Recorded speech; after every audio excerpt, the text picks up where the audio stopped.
Good Morning Business, French Tech. La French Tech ce matin, c'est avec Amélie Caudron, directrice générale d'Invoxia. Bonjour.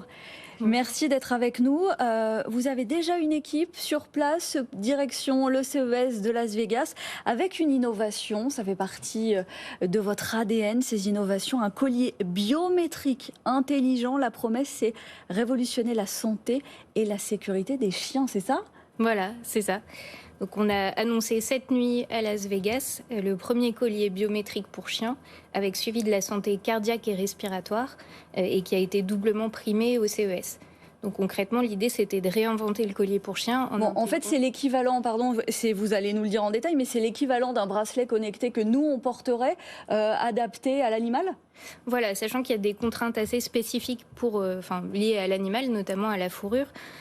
Donc là, c'est un collier réinventé qui intègre un certain nombre de capteurs, comme les bracelets connectés, et une couche d'algorithmes avec de l'intelligence artificielle, qui est une technologie qu'on a brevetée et qui va permettre de faire du suivi donc de fréquences cardiaques et de fréquences respiratoires au repos, qui sont deux métriques importantes pour la santé, notamment cardiaque du chien, et du suivi d'activité pour aller détecter s'il y a des anomalies éventuelles et alerter les propriétaires de chiens avant qu'il soit trop tard. Parce qu'il faut savoir qu'aujourd'hui, les chiens sont autant sujets aux anomalies cardiaques que les humains. Sauf qu'on n'est pas forcément très au courant. Il y a entre un chien sur 5 et un chien sur 10 qui sont affectés. On parle de dizaines de millions de chiens aux US, d'1 million de chiens en France. Et aujourd'hui, le problème du chien, c'est qu'il est incapable de communiquer. Donc en fait, tout va reposer sur le propriétaire du chien pour être sûr qu'il soit capable de détecter s'il y a un problème. Et souvent, en fait, ils vont s'en rendre compte lors d'un épisode grave, donc quand c'est un petit peu trop tard. Et là, si l'animal s'en sort, en fait, il va y avoir beaucoup de contraintes et de pression sur le maître pour qu'il puisse suivre le fait que son chien est bien stabilisé et qu'il ne fasse pas de rechute. Donc aujourd'hui, il n'y a pas d'outil simple à un moment où en plus le chien fait vraiment partie intégrante de la famille. Il y a eu un changement ces dernières décennies et l'animal fait partie, est un membre de la famille presque au même titre que les enfants. Et une accélération de changement certainement ces derniers mois avec cette crise sanitaire probablement. Oui. Vous nous l'avez amené, il faut venir le voir, ce collier sur la 24 de la TNT. C'est intéressant ce virage que vous avez pris parce qu'au départ vous étiez spécialisé dans les trackers sur des objets comme des vélos par exemple qui servaient à retrouver les vélos volés. Ils étaient intégrés au produit. Et là vous prenez vraiment un virage santé. Alors, il se trouve que ce produit-là s'appuie vraiment sur tout ce qu'on a construit ces dernières années, puisqu'effectivement, on a une gamme de traceurs GPS. Aujourd'hui, c'est le gros de notre activité qui permettent de protéger tout ce qui peut se perdre ou qui peut se faire voler. Et en 2018, on a été la première entreprise à sortir un tracker pour animaux domestiques qui embarquait la reconnaissance d'activité animale directement dans le produit par intelligence artificielle. Donc le suivi de si l'animal est en train de marcher, de courir, de se gratter, etc. Ce qui est très important pour un suivi de santé à 360 degrés, puisque ça va permettre de voir s'il y a une baisse de vitalité de l'animal, s'il y a une baisse d'appétit qui peut indiquer d'autres conditions.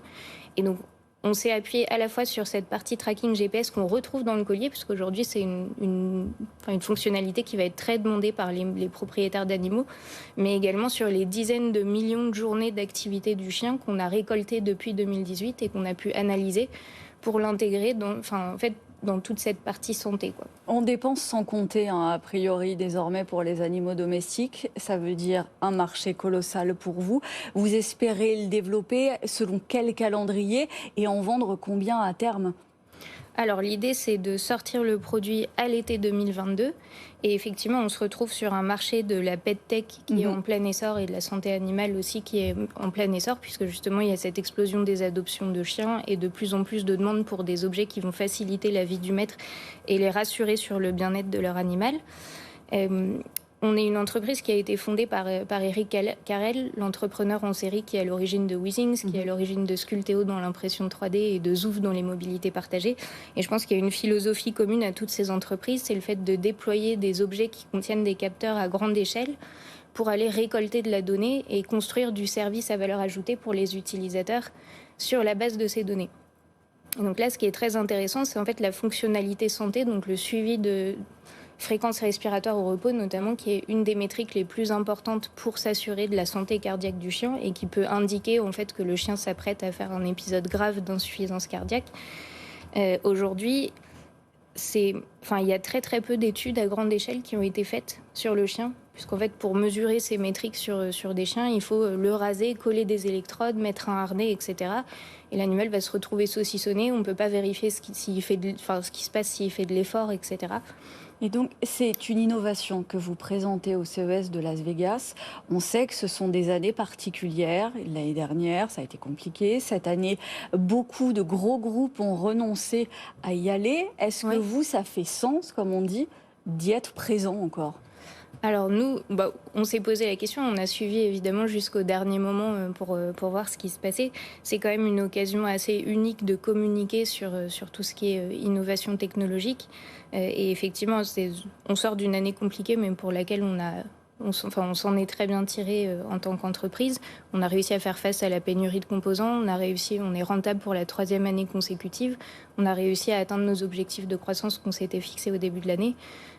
Et aujourd'hui, on voit que la French Tech est quand même toujours très représentée au CES, même si les grands noms ont décidé d'annuler leur présence.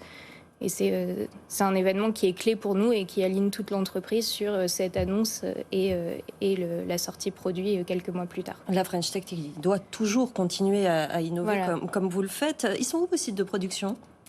Donc aujourd'hui, on gère tout en interne, du prototypage à l'industrialisation. C'est une particularité de l'entreprise, avec une 50aine d'employés. Et on gère la partie sourcing avec un employé en Chine. Et on fait toute la partie sourcing de composants et industrialisation en Asie. Mais on regarde aussi d'autres options en Europe et en France pour certains projets. Mais ça veut dire que vous dépendiez de l'Asie, notamment pour les composants électriques. Oui. Vous avez réussi à gérer la pénurie ? Et on a réussi grâce à une équipe donc sur place, grâce à de l'entraide avec les équipes de Weezings qui parfois ont des composants en commun et donc on va chercher un petit peu ce qu'on peut faire. Mais je pense qu'on a eu de la chance de réagir très tôt puisqu'il y a vous avez anticipé les stocks ? Oui, on a anticipé et aujourd'hui on est obligé d'anticiper. Là pour ce produit, en fait, on est obligé de projeter ce qu'on va vendre dans un an, ce qui est assez compliqué à l'échelle d'une start-up vu toutes les incertitudes qu'il peut y avoir. Mais voilà. Et on a eu d'autres. Il y a eu des incendies d'entrepôts, il y a eu des sécheresses à Taïwan, il y a eu maintenant il y a des inondations en Malaisie. Il y a tout un tas de problèmes. Donc il faut tant que les composants sont pas dans l'entrepôt, notre équipe de sourcing est performante. Voilà.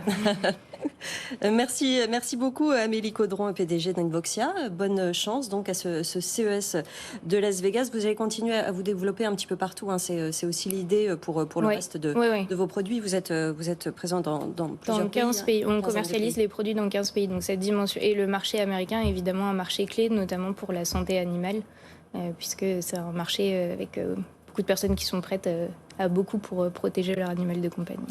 Bonne chance pour ce nouveau produit, ce collier. Merci. Donc.